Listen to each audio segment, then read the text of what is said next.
অসমত থাকিবলগীয়া নহয়।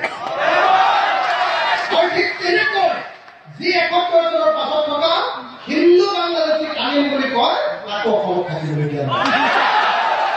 হয় নে নহয়? মুঠতে বাংলাদেশী বা বিদেশী হিন্দু মুছলমান নাই।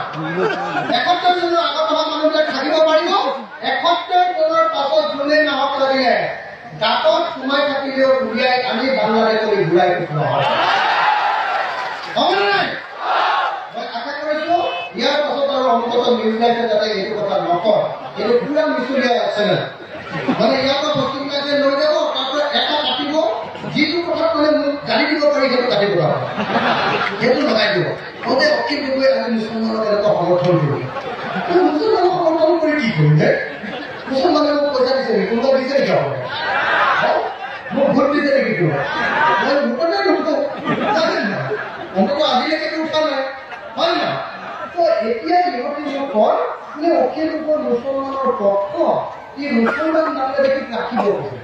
আৰে বাবা, মুছলমান কিন্তু কোনো বাংলাদেশী অসমত নহয়, কিন্তু সকলো অসমীয়াই মাটি অকণমান পাব লাগিব।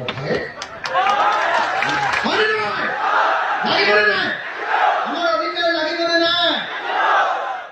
আৰু এটা ল'ৰা ছোৱালীবিলাকক স্কুললৈ পঠিয়াব লাগে দেই। ল'ৰা ছোৱালীবিলাকক সৰুতে বিয়া দি আৰু স্কুললৈ নপঠিওৱা যি মাক বাপেক